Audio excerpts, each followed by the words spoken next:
Spookber. Hello, my spooky and terrifying friends. Count Dracularlo here, bringing you the Nintendo News Roundup on the spookiest day of the year, November 1st. It is Halloween night as I record this, but by the time you see it, it probably won't be. It is very funny how just the spookiness just dissipates instantly overnight. You can have a Christmas party after Christmas, but Halloween, it just goes up in smoke completely. I do apologize, by the way, for another very late roundup. I really do want them on Fridays, and then I was gonna do Saturday, but then another thing delayed it, and now it's Sunday. Just things come up, things get delayed. It's just the way that it works, but hopefully we'll get back on track soon enough. So, naturally, the big news of the week was the final Nintendo Direct Mini Partner Showcase for the year, which was a little weird because they decided to put some first-party stuff in there. I feel like they could have just called this a Nintendo Direct Mini and left off the partner showcase part. Maybe like beefed it up like a tiny bit more. Just that, like, I don't know, maybe they just made it a little bit longer, even if it was basically the same thing, and just called it a regular Direct Mini. I think that probably would have worked just fine, but for whatever reason, they decided to make it a really, I mean, it was probably the best one of the year, the best, at least the best partner showcase of the year. Hyrule Warriors Age of Calamity got another trailer, which I will not spoil here, because there's really just a mind-blowingly awesome thing in the trailer I just can't talk about at all. But it also got a demo. We got a demo for Age of Calamity, which is super cool, because I really, really wanted to play the game, and it's still, you know, a few weeks away before we get our hands on it, so go try that out if you haven't yet. It's pretty cool. I'm having a lot of fun with it.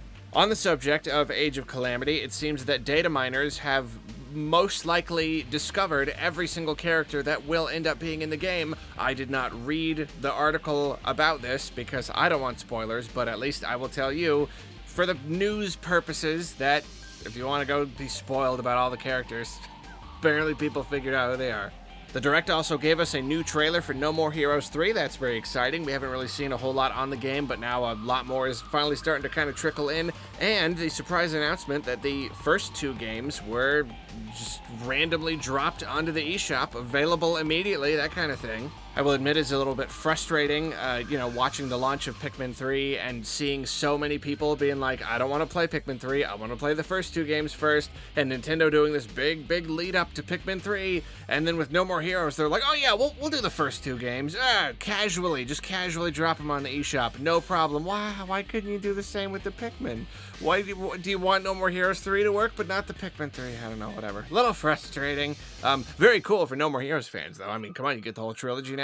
That's pretty cool. Also, as was promised a few weeks ago, Bravely Default 2 also got a new trailer, as well as a release date in February, which is really not bad. When you hear that a game is getting delayed to the following year, but then you find out it's just in, like, January or February, you're like, oh, yeah, okay, that's... They're like, we're so sorry, we needed more time. It's like, that's really fine. Absolutely fine. I was very happy to see the developers shared an actual list of the specific changes they made to the game based on the feedback from the demo, which is amazing. It's the same thing they did with Octopath Traveler. I'd love to see more people do that, be open about the kinds of things that they changed, community feedback, that kind of thing, especially in Nintendo. But that's much bigger discussion for another day. So another delightful little surprise from the Direct Mini was the announcement that Time UFO would be coming to Switch. This is a game developed by HAL Laboratories, the people who do the Kirby games, naturally. I didn't know much about this game. I had heard of it, but apparently it was only available on mobile devices previously, and now this is an official Switch port, and it looks really delightful. I'm actually tempted to pick it up. It looks just really cute and really fun. Now here was the biggest surprise of the Direct. This was really interesting. Okay, so they also announced, they didn't announce it, they actually just dropped Control, that game Control, on the Switch. It is a cloud version, and they also announced that Hitman 3, a similar cloud version of Hitman 3, would also be coming to Switch in the future. Now, these are not direct ports. These are played exclusively by streaming, like through your internet. You know, some other system somewhere else is actually processing the graphics, and it's just feeding you the video, and you're feeding it the control inputs. So naturally, there's a lot of potential for, like, you know, lags and stutters and control delays and whatnot. Personally, I have not tried it yet. I do want to try it. I'm just not that confident in my internet. You know, all this stuff, Xbox, Stadia, everything. I'm just like, yeah, there's no way my internet's awful. I have Charter and it's awful and it's my only choice and I hate it. And there's no way any of this is gonna work. I am fascinated by the idea. When internet is good enough everywhere, I don't know, maybe I'll try it and I'll be surprised, but I don't know if I will be. But it's a great idea in theory. As long as you have access to the internet, you can play games that are, you know, way more graphically impressive than anything the Switch itself is able to create. So that's exciting, especially if they get the space internet. You hear about that? It's the Starlink, like the Ubisoft Starlink, but it's internet in space. It's pretty cool. If they get that going, it'll be a lot easier for, you know, this kind of like cloud streaming gaming stuff to work. At the moment, though, I feel like it's just kind of a fun idea. And this isn't the first time it's come to. I believe this is the first time this has come to Switch in this region. But years ago, Resident Evil 7. It was in Japan. That was available for people. There was a cloud version on the Switch in Japan specifically for that game. It had been so long since then, I thought that was just an experiment, and I didn't even know if that would be, any of those would be coming here. So it's even more surprising to see this just randomly hit now.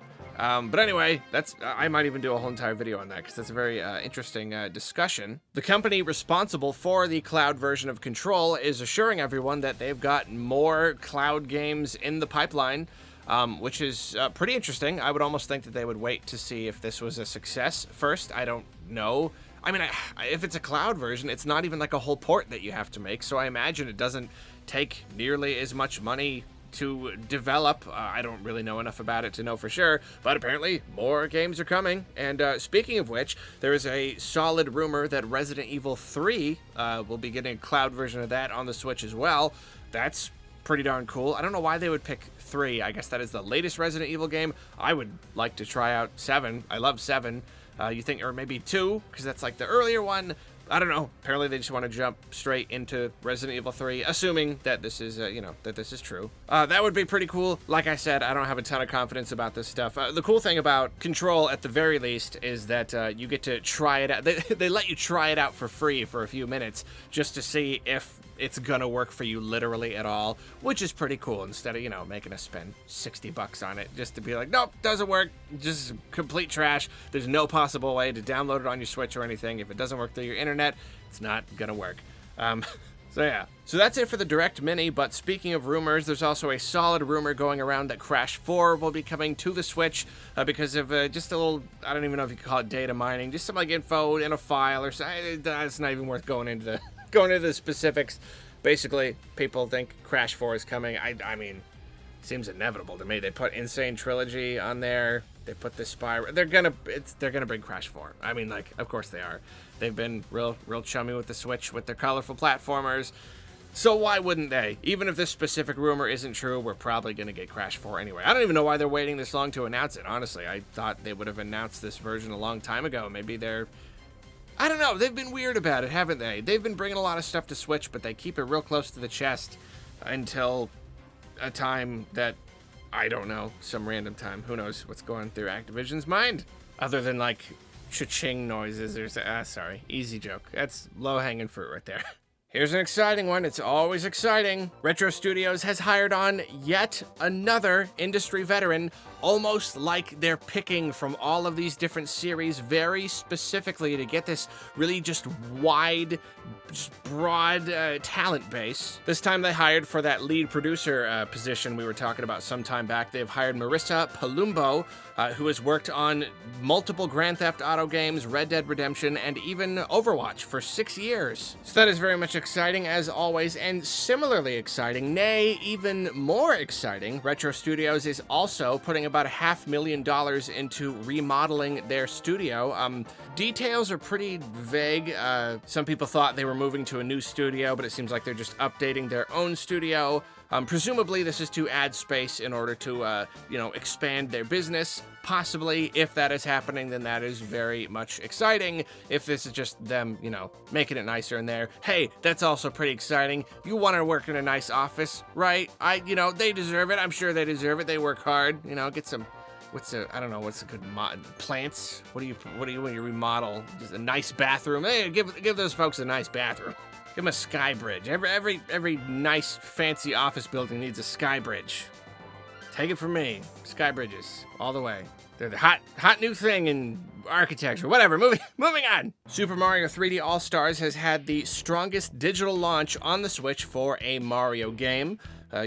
Congratulations, 3D All-Stars. I would say that there are multiple reasons for this. Probably some a little bit more pleasant than others. The Switch's install base gets higher and higher, so naturally, the further along you go, you're going to have stronger and stronger launches for Mario games or games from any series. Okay, makes sense. People like legacy content. That makes sense too. That makes a lot of sense. Lots of people bought this. That's great. People realized that they needed to go rush out and buy it because in March it's gonna go away. Less pleasant. Very much less pleasant if that is the case with a significant number of people, because it means that fear of missing out is winning out, and Nintendo's strategy of releasing for a limited amount of time is working. I don't feel like calling out Roberta right now, so we're just gonna move on from this. Good for you, Mario 3D All-Stars. Congratulations. Speaking of 3D All-Stars, in a few weeks it will be receiving a patch that will allow players the option to re-invert the camera controls, which is pretty cool. Personally, I don't get it. Like, when I originally played, that's what I got used to, because that's the way that it was, but now, like, just industry standard, it doesn't matter what I'm playing. Everything has one way of you tilt the stick and you look in that direction, so it's kind of the way I adapted to, but hey, whatever. Lots of people, lots of different play styles. That's totally cool. It's really, really good that they're presenting the option, because that's the sort of thing that can really mess things up. Like, I've sat down with the game, I was excited, and then it's like, oh, they inverted this and I can't uninvert it, or whatever, something like, oh, they switched A and B. Okay, I don't want to play.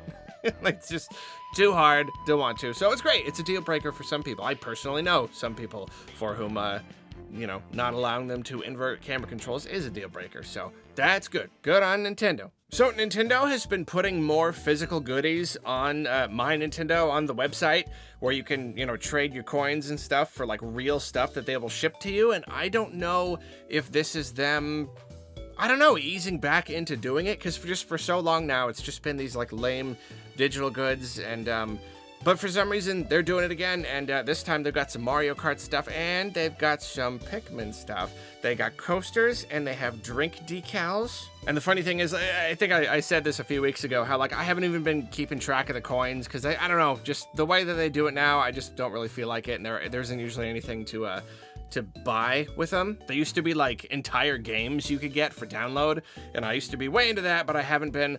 So just for a laugh, I went onto the thing and I saw that I was 10 coins short of getting one of these Pikmin things, and I was like, oh no, what am I gonna do? And lots of people told me there are ways to like farm it with Fire Emblem, but I didn't know that at the time. So I'm like, oh no, 10 coins short, what do I do? And then I went and I looked in my like little missions, and I was like, oh, this little like random thing, like log on this many whatevers, and I just had one single one to collect, and it was for exactly 10, and that gave me exactly the number I needed. But then I had to choose, do you get drink decals to put on a cup, but then you don't have a coaster to put them on, or do you get the coasters without a cup to put it on? It's a gift of the Magi here. It was awful. So I posted about it on Twitter, and then the clouds parted, and one of the most just beautiful, just perfect human beings that has ever just been a fan of me and my work came to the rescue and gave me a code for the coasters. So I went and I bought the decals. Now I'm able to get both. So here's the thing. There's a link. It is coming down. It's not clickable, but look at the URL there. It's a Twitch URL. Go to there and just enjoy like a Twitch channel that belongs to the most perfect person you could possibly imagine in the entire world. Jade, if you're listening to this, what can I say? You saved me. It was just a Halloween miracle. Those coasters are gonna look so good under all those drinks that I'm not gonna put on the coasters, because I'm not gonna put drinks on them. What are you talking about? Yet another very solid Switch Pro rumor has arisen. I do feel like this topic is heating up, getting very, very spicy. So spicy, in fact, that I actually just did a video on the Switch Pro concept and all the recent rumors and just kind of talking about it. Just kind of a big rumor roundup discussion-y kind of thing. Go look at that if you haven't seen it yet. So I'm not going to go too deep into it, but basically, at least the latest rumor is that the Switch, quote-unquote, Pro will allegedly use mini LED technology. The gist is that right now the LCD screen is backlit, which can, you know, the lighting can be slightly uneven, but with mini LED, each individual pixel is lit up, so it's a better, clearer image and also uses less battery power. So that would naturally be very cool, but again, go look at my other discussion if you want to hear all about that. So Reggie Fils-Aimé is apparently a very big fan of being on boards of directors, and also apparently of boats, because he has just joined the board of directors for the Brunswick Corporation. I did not know what this was. I had to look it up. Apparently they make boats. They make boats and boat parts, ship parts, whatever you want to call it, things that let you float out in the ocean. And there he is on his boat, looking just as majestic as ever. So that's another thing that he's doing, apparently. Cool. I can only hope that he plans on sailing into many a sunset. Rumor has it that another new Pokemon app is coming to mobile devices before the end of the year.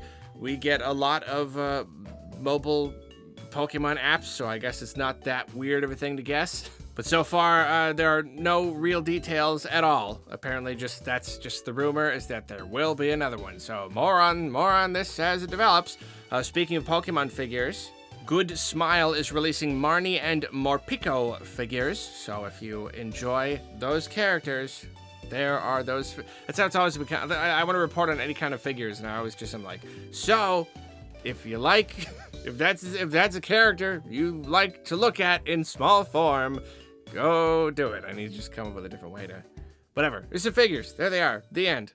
And actually, that is in fact the end of the entire Nintendo News Roundup for this week. I hope you enjoyed it. I hope you have a wonderful day, and I will, I don't know, see you later, I guess. Happy November 1st! Whoa! Lightning crash! Whoa. Oh, I didn't do any Halloween videos this year. Every year I hope I will. I don't. Maybe next year. Hashtag ArkScaredTopeSpookber.